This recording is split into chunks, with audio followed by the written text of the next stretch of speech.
Eso está muy guay porque vamos a patentar la primera charla con banda sonora en directo.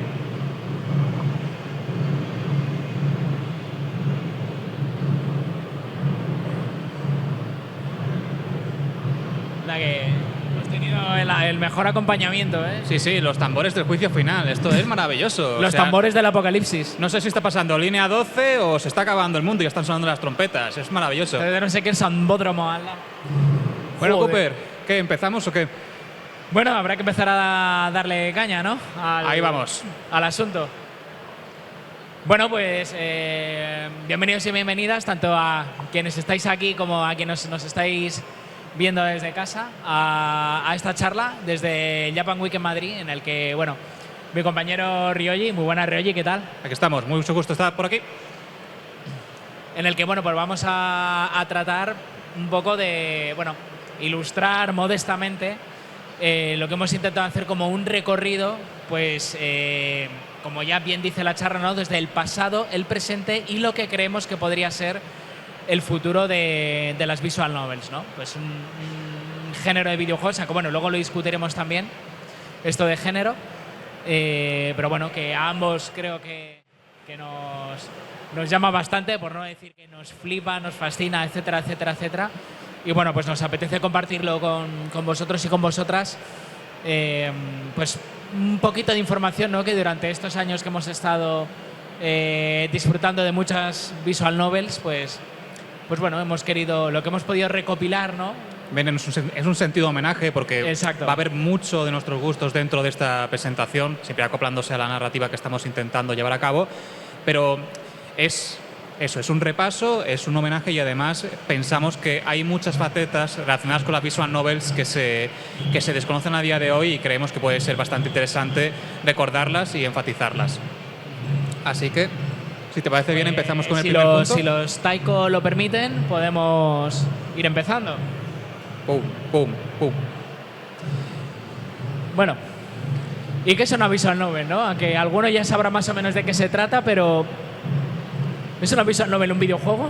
Es una pregunta un poco compleja porque tiene muchas aristas y de hecho recientemente estuve leyendo por Twitter, que por cierto podríamos hacer una especie de cónclave para apartar eso como fuente bibliográfica. Dejándose a un lado, bueno, leí que las visual novels no es un género, es una forma de contar historias. Y en realidad eso es un poco contradictorio porque todo género en sí mismo es una forma de contar historias, porque a fin de cuentas estamos viendo una jugabilidad que se aplica a unas fórmulas narrativas bastante concretas. En el caso de las visual novels ocurre exactamente lo mismo, porque está marcada por una serie de características que en este caso, como veremos a continuación, es una combinación de texto y de imágenes, que es lo que da nombre al género, bastante marcada. Eso por un lado. Y luego por otro, hay que recordar que todo lo que tenga interacción entra dentro del marco de lo que es un videojuego. Un libro y una película no es un videojuego porque a fin de cuentas, aunque tú puedas interactuar de una forma o de otra con ambos métodos audiovisuales, luego no existe una respuesta a las acciones que ponemos en ese software. Por lo tanto, una visual novel es un videojuego. Rotundamente, pues sí. Quizás no tiene a lo mejor tanta interacción como a otra clase de videojuegos, digamos, más estandarizados, ¿no? en Occidente, aunque cada vez las visual novels están más instaladas en Occidente, pero de eso ya hablaremos. Pero sí, es un videojuego que, lógicamente, no tiene tanta interacción, tantas opciones y tantos movimientos como pueden tener otros tipos de videojuegos, pero siempre, como has dicho tú, hay que haya una interacción con un escenario respuesta. O una mecánica, aunque sea mínima, sí que se puede considerar que es un videojuego. Efectivamente. Pero si entramos ya a desgranar más en profundidad lo que es una visual novel, podemos encontrar las siguientes características. Y bueno, ¿y qué es una visual novel? Bueno, como su propio nombre indica, ¿no? Sí, una novela visual, pero ¿qué contiene una novela visual? ¿Cómo nos narra la historia? ¿Cómo interactuamos nosotros con ella? Bueno, en primer lugar, tendríamos que tener en consideración una serie de mecánicas mínimas, al contrario que en otros géneros como puede ser el rol o el género de aventuras, no existe una interacción que sea muy marcada a lo largo de la experiencia. Principalmente, lo que solemos hacer durante este tipo de experiencias lúdicas es ir leyendo, vamos avanzando en el diálogo y vamos seleccionando distintas opciones de diálogo que a su vez repercutirá en el desenlace que tendrá el juego. También hay otros juegos que incluyen una mayor profundidad a nivel mecánico, pero nunca es algo que sea bastante notable. Luego, aparte, también otro elemento importantísimo es el acompañamiento acústico, ¿no? La música, obviamente, como cualquier otro videojuego, y cada vez las bandas, bueno, siempre han sido importantes las bandas sonoras en los videojuegos, ¿no? Pero en una visual novel yo creo que cobra una especial importancia porque precisamente al haber menos interacción, muchas veces el tener una buena banda sonora o unos buenos efectos de sonido también ayudan, en este caso al jugador / lector, podríamos decir, a nosotros, sumergirnos más en la historia, ¿no? en la lectura y en esa interacción que se nos está proponiendo. Y lógicamente, como con cualquier otro producto de ficción o de ocio, una buena banda sonora, una buena música, como es lógico, pues va a implementar la calidad y el nivel de inmersión, ¿no? que podemos tener en la historia que se nos esté proponiendo. Pero va más allá de la música porque a fin de cuentas hay que tener en consideración que toda obra que, por ejemplo, cuente con una actuación de voz va a ser, por ende, mucho más inmersiva que otra que no la tiene y simplemente es una especie de lectura pasiva, por así decirlo. Al fin de cuentas, la voz como instrumento es un elemento que dan matices a los personajes que aparecen en la visual novels, por lo cual, junto a la música, conforman este eje que ayuda a que sea una experiencia mucho más llevadera. Y también hay un elemento muy particular que, además de lo que hemos comentado de la música, que ayuda al tema de la inmersión, lógicamente también, al igual que, por ejemplo, en el anime o en muchos otra clase de videojuegos, tenemos voces interpretadas por actores y actrices reales de voz, ¿no? por seiyus, que, pues lógicamente favorecen mucho más la interacción con nosotros como lectores y jugadores. Pero también tenemos la particular de que en la inmensa mayoría de los casos, no siempre, pero en la inmensa mayoría, el personaje protagonista o la protagonista también casi siempre no tienen voz. ¿Por qué? Porque de alguna forma de esta manera se intenta reforzar la sensación de que eres tú quien está participando en la historia. Así es. Por otro lado, tenemos el tema de los gráficos estáticos. Esto no tiene por qué atribuirse a todas las visual novels, pero la gran inmensa de ellas tiene lugar un texto que suele estar o bien en la parte inferior de la pantalla o incrustado directamente a la imagen, que va ilustrando lo que va narrando dicho texto. A lo largo de los últimos años, con la evolución que ha habido en novedades de hardware, pues bien es cierto que, por ejemplo, esos gráficos estáticos empiezan a tener más animación, empiezan a tener incluso entornos en 3 dimensiones con personajes que tienen una serie de animaciones faciales más marcadas para que, bueno, lo típico, ¿no? Que todo lo que esté diciendo se pueda traducir a una serie de emociones que estamos viendo en la partida.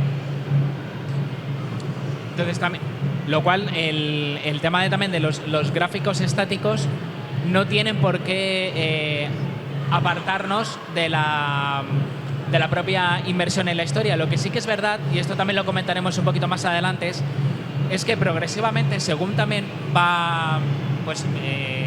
según van pasando los años, estos gráficos estáticos están empezando a cambiar por pequeñas animaciones. Sí.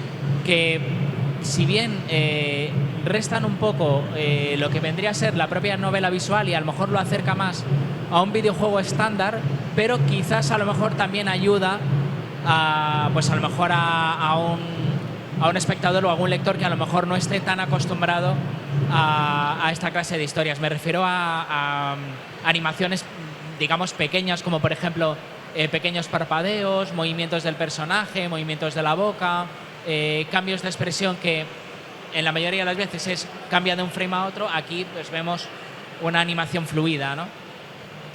Creo que ahora han terminado ya los tambores. Madre mía, qué tranquilo se ha quedado esto. Qué infierno.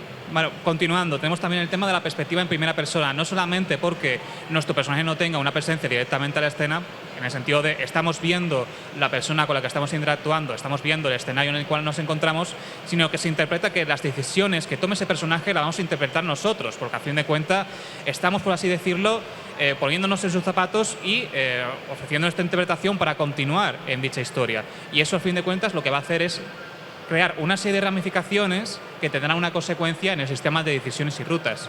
Claro, no tendría mucho sentido una visual novel en el que estuviéramos viendo todo el rato al protagonista. Bueno, a veces sí que se le ve, pero normalmente tenemos el diseño del protagonista o la protagonista en lo que viene a ser muchas veces los artes conceptuales del juego, pero o en alguna imagen fija que podemos ver en algún momento de la historia. Sí. De hecho, por ejemplo, el personaje protagonista de la visual novel de Steins Gate, ha saltado más a la fama, al reconocimiento público por el anime y por el manga que por la propia aparición en la visual novel, donde su participación, bueno, es principal, pero sus apariciones son más anecdóticas. Y ahora volviendo al sistema de decisiones y rutas, hay que tener en consideración que existen muchas variables. Hay visual novels donde las ramificaciones son mínimas, en el sentido de hay un hilo conductor que se va extendiendo durante toda la historia, pero luego al final, conforme va acercándose el desenlace, vemos las ramificaciones. Y luego tenemos esto, el caos más absoluto. Pero no es el mapa de metro de Tokio, ni de Nueva York, ni de Madrid, ni de cualquier otra gran urbe. Este es un ejemplo de esquema de rutas de una novela visual muy conocida que es School Days, que de hecho también tiene anime. Como podéis ver, es una auténtica barbaridad. Normalmente las visual novels no tienen un sistema de rutas tan complejo. Las habrá en mayor o menor medida, pero hemos puesto, si bien es verdad, un ejemplo. Hemos puesto un ejemplo un tanto exagerado, ¿no? También un poco por hacer la coña, pero para que veáis también hasta qué punto puede llegar una visual novel a hacerse compleja. A estallar en todas las direcciones. El caso de School Days, de hecho, es que ya va más allá porque es un anime interactivo. Pero bueno, es un sistema de rutas y estamos hablando de una historia que tiene 20 y tantos finales, una auténtica barbaridad. Pero creemos que aquí viene bastante bien ilustrado lo que puede llegar a convertirse en un sistema de rutas, aunque normalmente, como os estamos diciendo, suelen ser más escuetas, más simples. Claro. Pero bueno, no por ello menos divertidos. Y ahora, entrando en un poco de contexto, tendríamos el origen de las visual novels y en mi caso voy a orientarlo más a la parte textual. Como hemos dicho al principio en la presentación, la visual novels es una combinación de lo visual y del texto, de ahí su nombre. En el caso de lo textual, tiene mucho que ver con las aventuras conversacionales que estaban bastante de moda a finales de los 70, principios de los 80, que eran directamente una serie de textos donde tú como jugador podías elegir qué hacer a continuación. No tenía imágenes, apenas tenía, bueno, no se podía controlar más allá del teclado del ordenador, pero a partir de las respuestas que ibas incorporando en ese diálogo o en esa descripción de las escenas, el personaje se iba desplazando, cogiendo objetos, interactuando con los otros personajes que había en la escena, y esta sería la parte que ha trascendido en la novela visual, porque a fin de cuentas el texto sigue teniendo mucha presencia, pero también tenemos la parte de las imágenes. En la que, bueno, podemos recalcar que podríamos decir que el origen de las visual novels pues se remonta a principios de los años 80. Una de las primeras compañías que empezaron a desarrollar esta clase de videojuegos fue Koei, que quizás la conocéis más actualmente como Tecmo Koei. Y bueno, aquí tenemos un ejemplo un tanto picantón. Como podéis ver, el tema erótico festivo en las visual novels ha estado presente prácticamente desde los comienzos. En este caso, pues tenemos como ejemplo un videojuego que salió en 1982 llamado Nightlife. Pues bueno, que como veis aquí era una aventurilla para la PC NEC. También tenemos por aquí, pues, otro tipo de visual novels, ¿no? Como Danjisoma no Yuwaku o Shuisho no Dragon, pues también de principios de los años 90, en el que aquí ya se empiezan a... bueno, aquí hay un poquito de mezcla también con RPG, ¿no? El RPG sí. Y las visual novels muchas veces también han ido bastante de la mano, pero por ejemplo aquí ya empieza a verse una vertiente muy marcada que va a estar acompañándolos durante toda la presentación, y es la presencia de lo que viene siendo elementos de romance, elementos de seducción con otros personajes, porque al fin y al cabo Danshitsuma no Yugaku está orientado principalmente a lo que se conoce hoy en día como un dating sim. No sé si recuerdo que sí tenía algún tipo... Sí, tenía también elementos también tirando a eroge, pero empieza a verse aquí que gran parte del éxito de Visual Novels viene de la mano de interacción con personajes femeninos virtualizados. Y en el caso de Suisunno Dragon es bastante curioso porque estamos viendo un RPG que actúa por una forma o de otra como una Visual Novel, integrando un sistema de rol incluso antes de lo conocido en Final Fantasy Dragon Quest, porque a fin de cuentas está producido por Square. Con el sistema de iconos básico que muchos de vosotros conoceréis de otra clase de videojuegos, como el típico de ataque, defensa, huir, etcétera, etcétera, etcétera. Y aquí pues va a entrar en escena un personaje que cualquiera que esté metido en el mundo de los videojuegos va a conocer sobradamente, ni más ni menos que Hideo Kojima. Hideo Kojima no comenzó precisamente con Metal Gear, aunque como veis aquí, si os fijáis en la foto, ya hay una primera referencia. Pero bueno, tenemos aquí Snatcher, que es una... se podría clasificar también como visual novel, también de estilo cyberpunk. De hecho, a mí me hace mucha gracia esta foto de Ryoji porque en la que hemos puesto de ejemplo, si os fijáis, abajo pone Use Metal Gear. O sea, el concepto de Metal Gear en Hideo Kojima ya estaba presente antes de la propia creación del primer Metal Gear y está graciosete. Pues eso, un videojuego del año 88.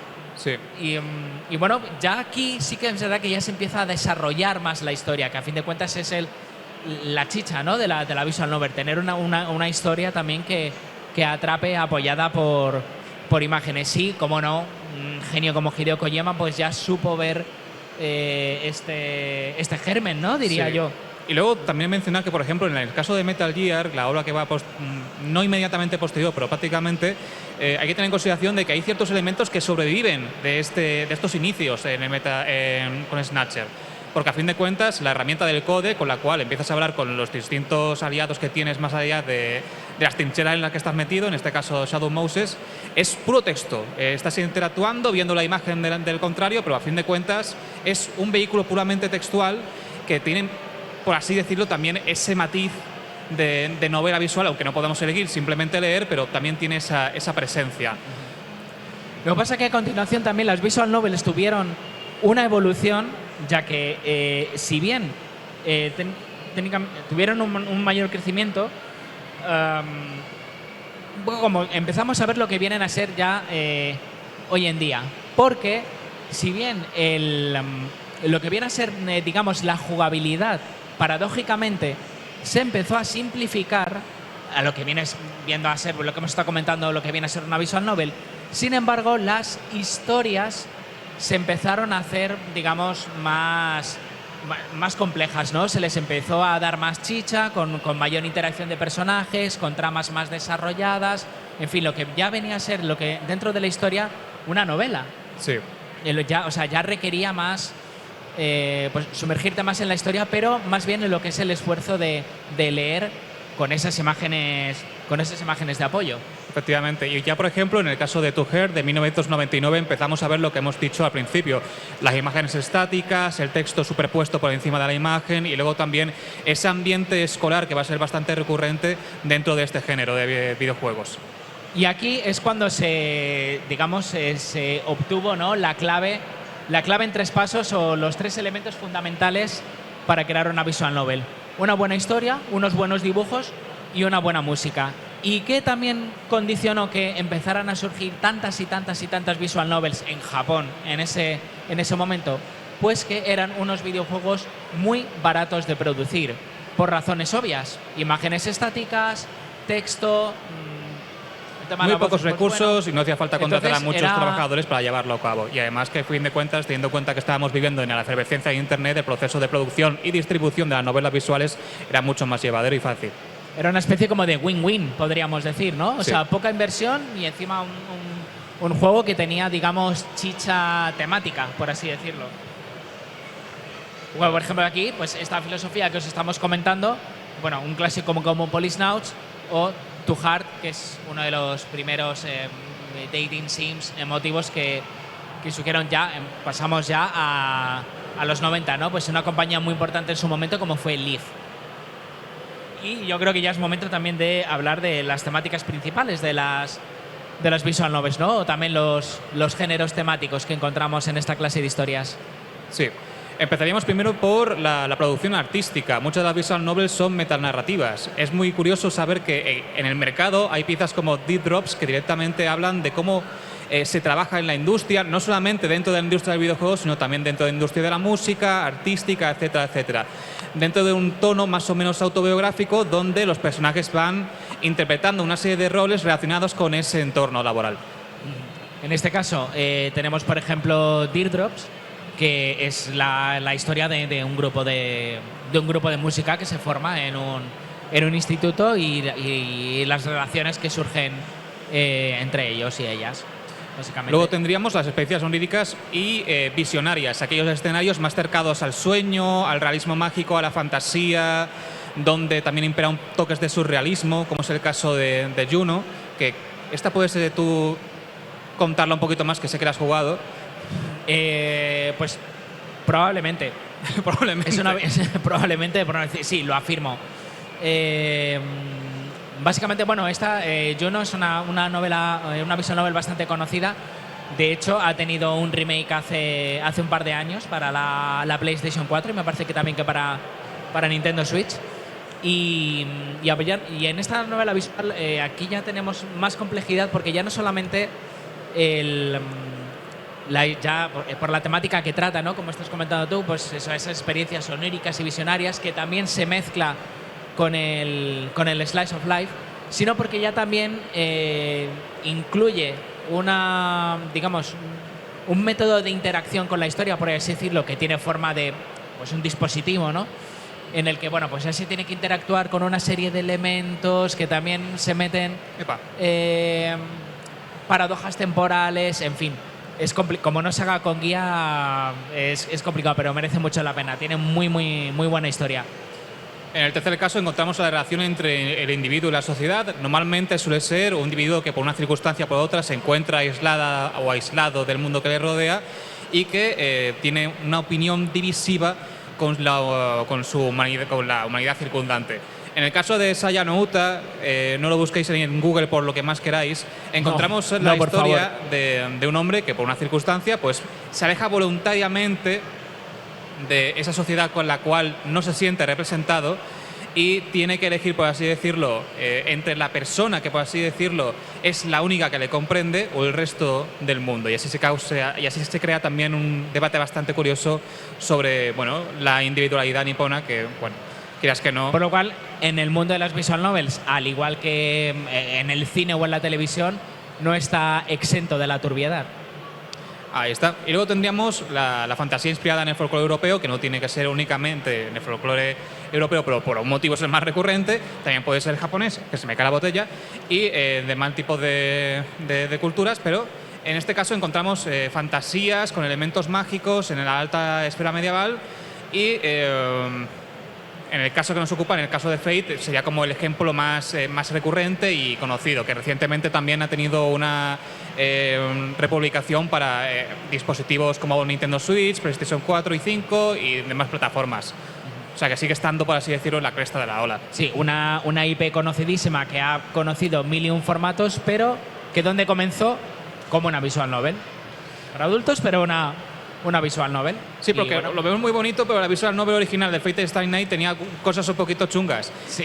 Luego, por otro lado, tendríamos el nexo entre lo natural y lo artificial, entre lo humano y lo sintético, lo artificial y lo natural, que puede verse principalmente representado en los dilemas morales y humanos del cyberpunk. Y en este caso tendríamos el ejemplo de Planetarian, que a fin de cuentas es como lo más paradigmático que podemos rescatar. Planetarian, además, que luego hablaremos del Nakige, pero ahí sí que podría tener también una mezcla, porque ahí también se incluye la emotividad, un poquito también de crítica social, pero se centra más bien pues eso, en la relación, como dices tú, entre lo natural o el humano y un ser artificial, ¿no? Que a fin de cuentas también muchas veces se plantea esa frontera, ¿no? de el ser artificial, hasta qué punto se puede empatizar o incluso desarrollar ciertos sentimientos, ¿no? Ahí está.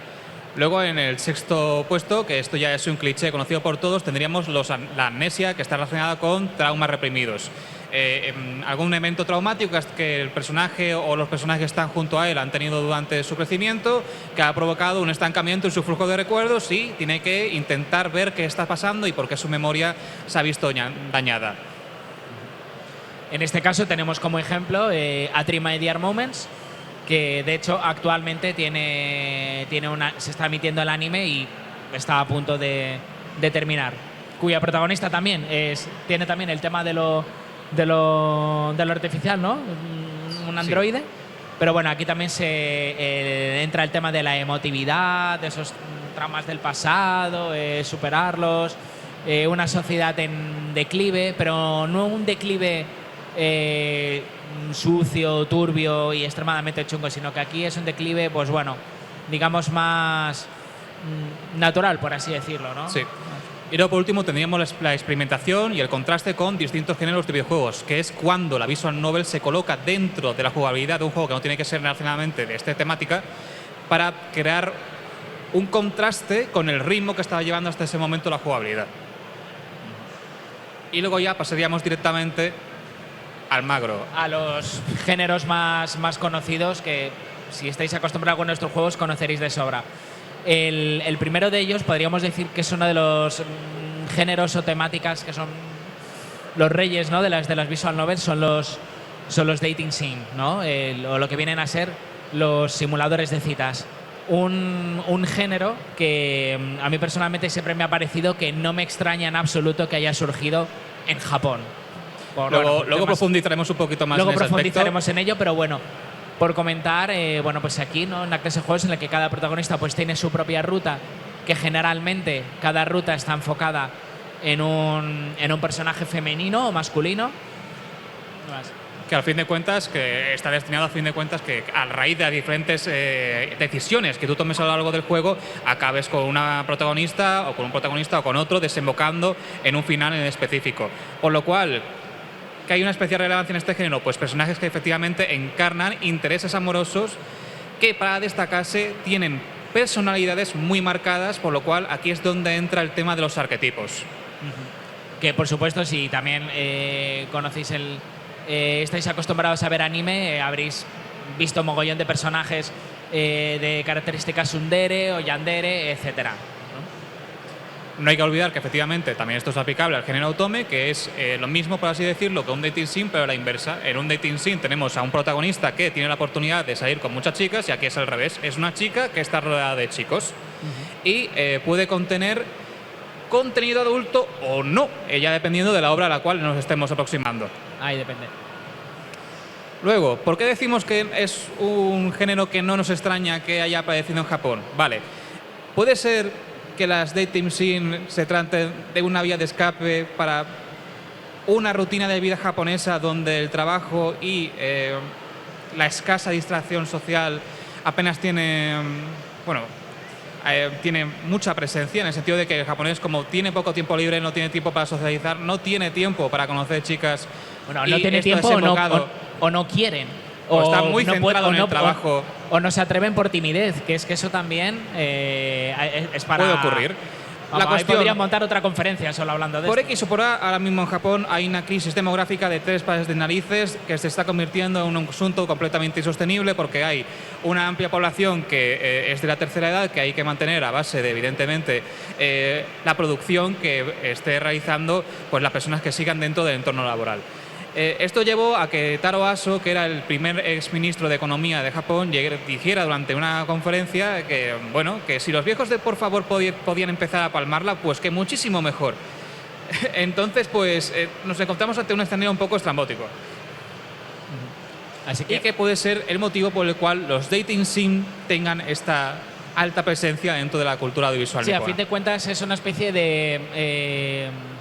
simulación de quizás de una vida que, además de un salaryman ocupado / tímido, con nulas habilidades sociales más allá de la oficina, pues mediante un videojuego, ¿no? Pues bueno, intentar disfrutar de otra manera, ¿no? Lógicamente, yo creo que desde una perspectiva occidental, jugar a un dating sim se ve, yo creo que en la mayoría de los casos, de otra manera, ¿no? Yo creo que desde aquí un dating sim lo percibimos de otra manera, casi que más un poco por la coña, por conocer a los personajes y tal, no por la necesidad de tener una de interacción. vivir una aventura que, Sí. que el jugador no puede vivir en su vida real, como sería Por ciertas lo más circunstancias. lógico y normal, ¿no? A la hora de hablar de interacciones sociales completamente normales y naturales y lógicas. Vale, y hemos dicho... un momento, dame un segundo.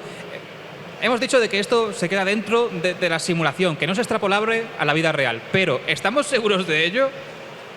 Bueno, esta es una anécdota bastante graciosa, pero que también nos puede llevar a entender que incluso las visual novels para algunas personas pueden incluso ayudarles a superar ciertas dificultades o traumas, entre comillas, de su vida. Esta anécdota que os ponemos aquí de ejemplo es bastante graciosa, ya que se trata de una mujer japonesa, pues hábil con habilidades para su trabajo y demás, pero necesitaba encontrar trabajo. ¿Qué es lo que pasa? Que ella lo pasaba muy mal con las entrevistas de trabajo, ya sea en persona o entrevistas online.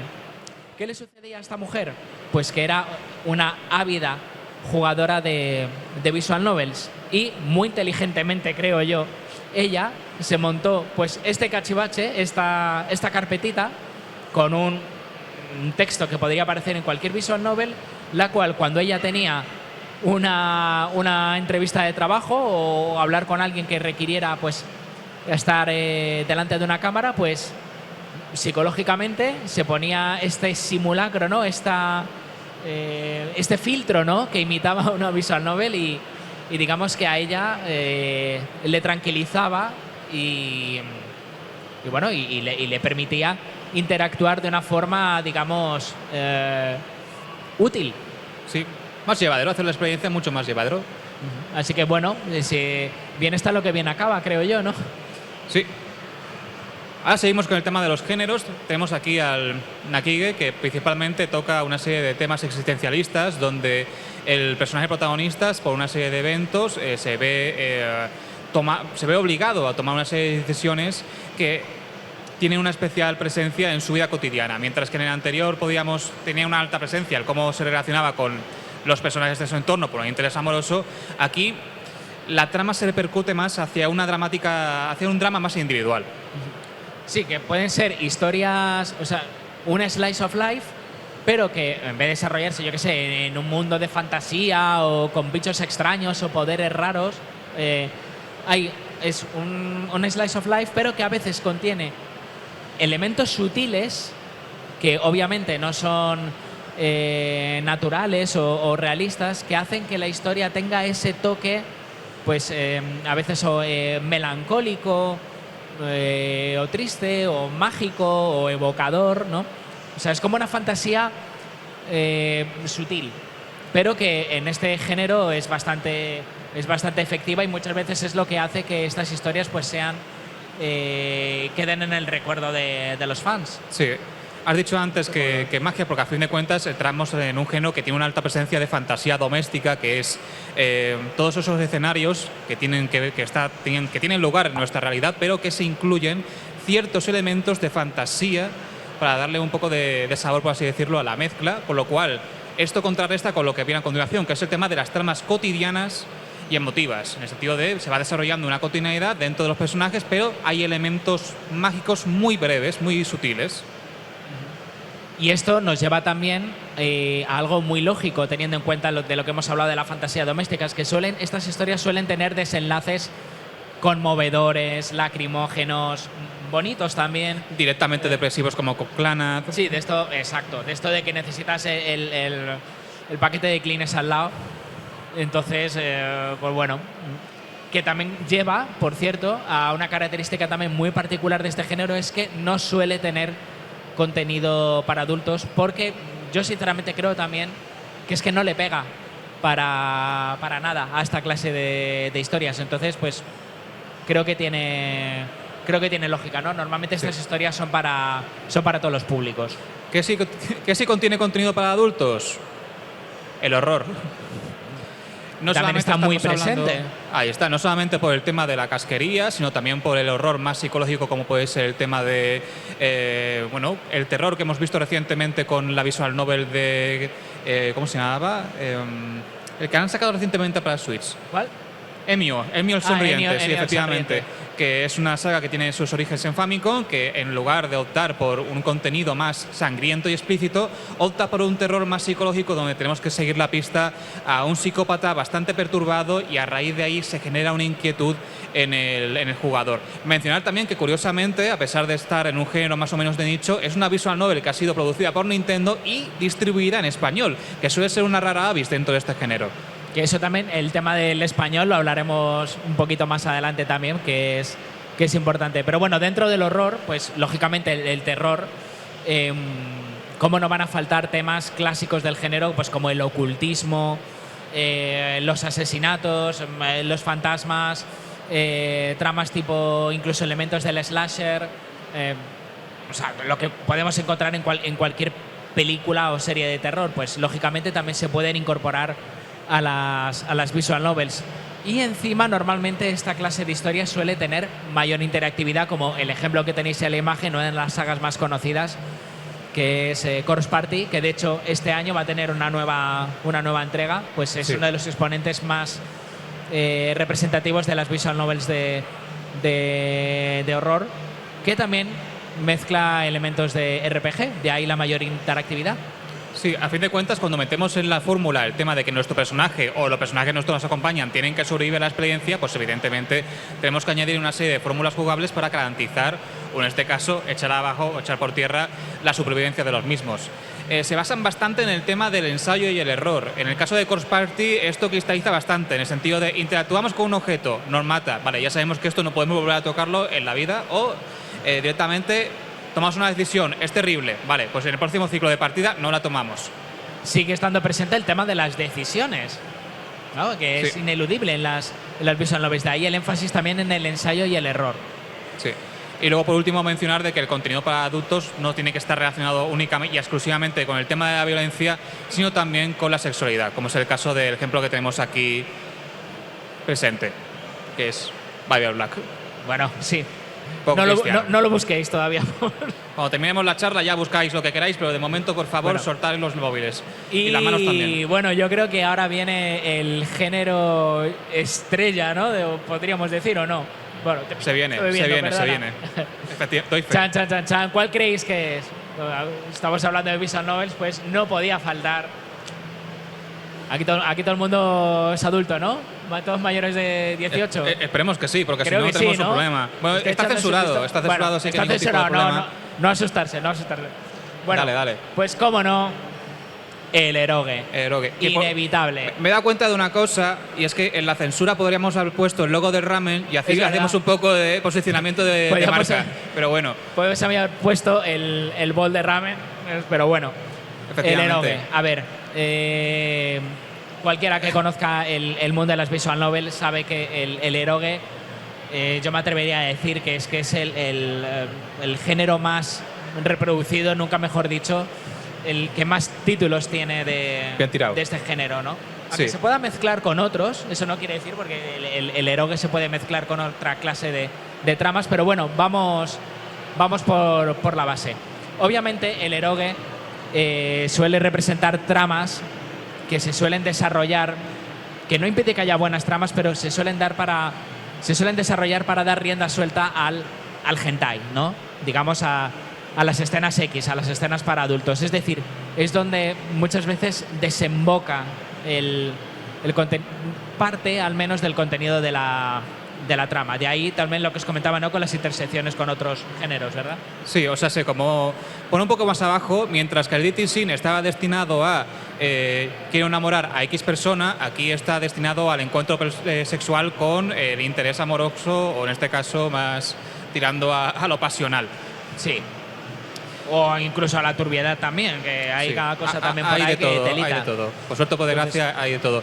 No solamente existe una temática hentai, sino que también hay títulos cuyo escenario gira alrededor del yuri, que sería en este caso relaciones lésbicas, y el BL, es decir, relaciones homosexuales entre hombres.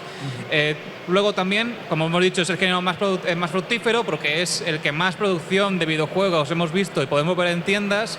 Tú te vas a una tienda de videojuegos de Japón y la gran mayoría de visual novels está más relacionada con el eroge que otra cosa. Luego, ya dependiendo de la plataforma en la cual se publique, podemos encontrar una censura variable, como por ejemplo la plataforma Steam, que directamente, en muchos casos, muchas visual novels no permiten o no tienen el contenido explícito y por lo cual muchas veces hay que descargarlo por plataformas externas a la misma. Sí, se necesita un patch especial. Efectivamente. Para esas escenas. Y también, por supuesto, la censura es variable. O sea, se puede ver, pues como muchas veces también en el manga hentai, que tiene pues su censura, pues también en las visual novels se da este caso o no. Aquí hay un poquito más de manga ancha. De manga ancha, nunca mejor dicho, en este sentido, porque, bueno, ya sabéis que en Japón las películas para adultas, por ley, ciertas partes pues deben estar censuradas. Sin embargo, en esta clase de juegos, pues, veces que sí, veces que no. Y a esto también tampoco se le escapa la IA, ¿verdad? Sí, esto es una edición que hemos puesto de última hora porque está pasando una cosa muy curiosa, tanto en plataformas como Steam como Nintendo Switch, y es que la producción de videojuegos hentai o eroge directamente producidos por IA está siendo bastante recurrente. Tú te vas ahora mismo a la plataforma que os he dicho antes y os vais a encontrar multitud de juegos que os cuestan 5 o 6 euros, cuyas imágenes han sido generadas por inteligencia artificial y no me extrañaría lo más mínimo que los textos también. Con lo cual, me da a mí que de cara a unos años esto va a ser bastante deproducido y nunca mejor dicho. Joder, cómo estamos con los sinónimos hoy. Madre mía. Madre mía, no lo estamos haciendo adrede, os lo juro, no está ionizado. Vale. Y ahora tendríamos, después de tetas y carretas, la deconstrucción de un género. Vale. ¿Quieres empezar tú con esta vaina? Yo creo que es el siguiente paso en la evolución de las visual novels, y yo creo que es un paso muy interesante. La deconstrucción del género, ¿no? Porque qué mejor manera hay en el arte, ¿no? Que cuando todo está ya evolucionado después de tantos y tantos años, qué mejor forma de dinamitar todo lo que está ya, digamos, preconcebido dentro de un género y darle otra vuelta de tuerca, ¿no? Claro, pues subvertirlo. Esto tampoco se le ha escapado a las visual novels. A fin de cuentas, una deconstrucción es precisamente eso. Coges los símbolos que caracterizan un género y les das la vuelta. Esto puede estar relacionado con una serie de repetición a lo largo de los años de los mismos tropos. Cuando se genera una repetición, entonces los artistas, los creativos, se ven forzados, por así decirlo, a que si tienen que innovar, tienen que utilizarlos y subvertirlos para ofrecer algo nuevo, ofrecer algo fresco. Y también pues, puede haber también pues eso, pinceladas de parodia o directamente cómico, mezclado también con la inquietud, porque cuando esta clase de obras rompe la cuarta pared, bueno, el ejemplo que tenéis aquí, Doki Doki, se habló muchísimo. En primero que porque es un videojuego empezó siendo un videojuego gratuito, sí. Al menos la primera versión, y el boca a oreja corrió como la espuma. Yo creo que también Doki Doki ayudó también en gran medida a la implantación, ya casi diría yo, definitiva de las visual novels en Occidente. Si esta conferencia mismamente la hubiéramos dado hace, no sé, 6, 7, 8 años, creo que estaríamos hablando de muchas cosas diferentes, creo yo. O sea, podríamos habernos mantener el tema histórico, pero no podríamos hablar de una obra como Doki Doki, que directamente no es una visual novel japonesa. Efectivamente, está hecha por el Team Salvato y de hecho el propio equipo dijo en más de una ocasión que dicho juego aparece tras un periodo de hartazgo de ver siempre los mismos estereotipos en la ficción animada japonesa. No hay más que ver que, por ejemplo, en el caso de Doki Doki, todos los personajes encarnan un arquetipo concreto, pero se le acaba dando la vuelta para hacer una experiencia donde se tiene claro que, bueno, sin hacer mucho spoiler, el avatar y nosotros... Bueno, no hay una distancia clara entre el avatar y el jugador. Llega a ver, de hecho, claro, se llega en un momento dado a interpelar directamente al jugador y no precisamente como el personaje protagonista del juego. Decir más, si no lo habéis jugado todavía, sería haceros un spoileraco. pero solo deciros que si tenéis la oportunidad y tenéis la paciencia de concederle un par de horitas antes de que llegue lo bueno, o sea, no es que lo anterior sea malo, pero precisamente la trampa está en que el juego en un principio te quiere llevar por unos derroteros para darte la sorpresa y que no sea lo que parece. Todo abajo. Una joyita, Doki Doki. Y esperemos que lleguen más videojuegos de este tipo. Que alguno más hay, ¿eh? Ya tendríamos lo que viene siendo los juegos híbridos. Cuando la visual novel se integra dentro de un esquema jugable que no tiene por qué ser necesariamente este género. Suele ser bastante recurrente en el JRPG cuando, por ejemplo, existen una serie de conversaciones que para aligerar costes de desarrollo se ponen este tipo de dinámicas. En el caso de Fire Emblem es muy tangible porque directamente la acción se reduce a un espacio y la interacción entre los personajes. Y además que, quieras que no, también existen ciertos elementos de dating sim aquí porque esas conversaciones luego al final desembocarán en las distintas relaciones y parejas que tendrán lugar dentro del juego. También podemos verlo no solamente en el Fire Emblem, sino también en Persona 5, que la parte social está estratificada como si fuera una visual novel. Por ejemplo, los atributos de socialización, como puede ser el carisma, la inteligencia y tal, son muy parecidos a como podemos verlo en otras producciones. Y luego tendríamos el caso de Nier y Nier Automata, donde directamente la acción se detiene para contarte historias paralelas utilizando una novela visual. Cuando anteriormente habíamos interactuado con el juego como si fuera un juego de rol, etcétera, etcétera. ¿Prosigo? Sigue. Y bueno, ¿por qué su éxito en Japón?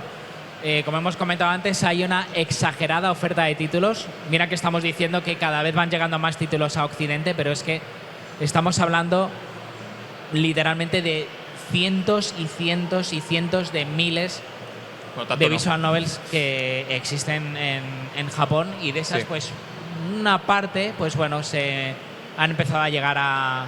Bueno, empezaron a llegar a Occidente hace unos años, sobre todo en inglés, ¿no? Pero ¿qué es lo que pasa? Bueno, pues que también, aparte de esta exagerada oferta, también hay una alta presencia independiente, por lo que hemos comentado antes, que son títulos que normalmente tienen un muy bajo coste de desarrollo. Eso hace que, al ser bajo coste, los estudios que se dedican a realizar visual novels puedan sacar títulos más seguidamente, ¿no? Y, digamos, nutrir el mercado. Luego tendríamos el tema de la vinculación con producciones culturales como el manga y el anime, en el sentido de hay muchas ocasiones donde aparece un anime y luego una visual novel se encarga de o simular la historia o bien extenderla, como puede ser en el caso de Konosuba, la novela visual de Haruhi Suzumiya que apareció creo que fue en 2007 para PSP. Y ya que hablamos de consolas portátiles, tendríamos el tema de la portabilidad. Como es un género de videojuegos que exige muy escasos requisitos, consolas como Nintendo DS, PSP, Nintendo Switch son perfectas para reproducirlas. Y luego también el tema de la portabilidad, poder ir al trabajo leyéndote una visual novel es una delicia, por lo cual mucha gente en Japón lo hace diariamente y es mucho más asequible que, por ejemplo, tenerla en una consola de sobremesa o directamente en un ordenador. Y bueno, y comentar también que prácticamente cada vez que sale una visual novel, pues directamente sale ya en varias plataformas, cuando normalmente esto era mucho más limitado. Ahora sale un título y sale pues para Nintendo Switch, para PC, para PlayStation, en Steam. Bueno, si ahora directamente os metéis en el catálogo de Steam, tenéis visual novels para parar un tren, cosa que hace unos años hubiera sido imposible. Sí, vamos a meter ahora un poco de turbo porque nos estamos quedando sin tiempo y vamos a analizar un poco así por encima la presencia primigenia, por así decirla, de las visual novels en Occidente. Las primeras visual novels que nos llegaron, por así decirlo, fueron tanto Ace Attorney como Hotel Dash. No fueron las primeras que nos llegaron, voy a matizar, sino que fueron más bien las primeras que tuvieron cierta repercusión. Ambas tienen una cosa en común y es que tienen lugar en escenarios occidentales. En el caso de Phoenix Wright, tienen lugar en una América que no termina de concretarse, pero sí existe una arquitectura estadounidense y una nomenclatura estadounidense muy específica y muy recurrente. Y en el caso de Hotel Dusk directamente se emula los cánones estilísticos de una novela negra. Entonces, son narrativas y personajes y escenarios que son muy similares, por lo cual se alejan un poco de los arquetipos que hemos mencionado anteriormente japoneses. Son narrativas más cercanas a nosotros, por así decirlo, y por lo cual se llega a entender mucho mejor el éxito que tuvo en esas producciones. En el caso, por ejemplo, de Ace Attorney, recuerdo en la extinta Nintendo Acción que se vendía como una mezcla de Ley y Orden y CSI, por lo cual ya existían ciertas narrativas y modos de historia en nuestra cultura con la cual podríamos aproximarnos a este género. Luego también tenemos otro ejemplo que a mí personalmente es de mis favoritos, que es Hotel Dusk, que digamos que ya va más allá de lo que es, o sea, va un paso más allá en lo que interacción se refiere. Primero porque se desarrolló para una consola muy particular, que fue la Nintendo DS, en el que ya, pues como muchos sabéis, pues se implementaba el factor táctil, que aquí se utilizó de manera magistral. Título también que además llegó pues, en inglés y en castellano, sí, si no recuerdo mal, y que esto ya fue la repanocha, llegó a ser incluso anunciado en televisión. Vamos, que una visual novel se anuncie en televisión en España era como, bueno, cuando antes se anunciaban videojuegos en televisión, porque ahora creo que videojuegos ya en televisión poquitos. El esquema ha cambiado. Sí. De hecho, a esto ya era lo que era novela como tal, porque es que directamente para jugar a Hotel Dusk tenías que agarrar la consola, ya sabéis que es apaisada, pues aquí la tenías que poner en vertical. Voltar. Como si directamente tuvieras un cuaderno de notas o estuvieras leyendo un librito, ¿no? Sí. Juegazo, por cierto, que además también tuvo segunda parte. Y ya tenemos el efecto de transferencia contrario, que es novelas visuales desarrolladas en Occidente que tienen una estética japonesa, una estética anime. Aquí, por ejemplo, tenemos, en el caso de estos dos ejemplos que hemos puesto, son bastante también particulares y muy buenos en su género, como es, por ejemplo, Heart of the Woods, que es una novela visual yuri realizada por un estudio francés que se llama Studio Land, que como veis tiene, en este caso, a pesar de ser un estudio francés, estética completamente anime, o una absoluta joya de la corona como es Valhalla Cyberpunk Bartender Action, que está desarrollado por un estudio venezolano en este caso. O sea, fijaos, ¿quién no lo iba a decir, no? Pues un país como Venezuela ha creado una de las mejores visual novels interactivas pues yo diría de los últimos años. Y vale. Ojito también a todos esos estudios independientes que no necesariamente tienen que ser japoneses, que pueden estar realizando visual novels de un nivel... Sí, bastante competente. Y luego ya como conclusiones tendríamos lo que hemos dicho anteriormente, que es la expansión notoria en el Occidente, que existe una mayor comodidad en cuanto a disponibilidad, porque a fin de cuentas tenemos una opción bastante amplia de conseguirlo digital como físicamente. Actualmente hay muchas novelas visuales que se están distribuyendo de forma física en español. Y tendríamos también el tema de la multiplataforma. Podemos elegir en PC, Nintendo Switch, PlayStation, donde queramos para disfrutarlas. Y también... Otro elemento también que echábamos muy en falta, que es la disponibilidad de ediciones especiales que cada vez empiezan ya a llegar a Occidente. Mismamente, antes nos hemos estado dando una vuelta por la zona retro y hemos visto un par de visual novels en edición especial, que normalmente pues suelen incluir pues un libro de arte, que siempre suele ser bastante interesante, o incluso pueden tener la banda sonora, o incluso una figura, ¿no? Como o todo a la vez, como es por ejemplo el caso de Insomnium Files. Sí. Y concluimos con la evolución tecnológica que ha tenido la visual novels en los últimos años, como es el caso de Tokyo Chronos, que directamente, para favorecer la inmersión, llega a incorporar tecnología de realidad virtual. Y no sé si desde realización nos da tiempo para preguntas o cortamos. Vale, nos vamos ya. Muchas gracias a los asistentes por venir. Muchas gracias a la gente del chat. Muchas gracias. Y damos paso ahora a la presentación de Tetsura Games, que nos va a comentar muchas cositas y muy interesantes.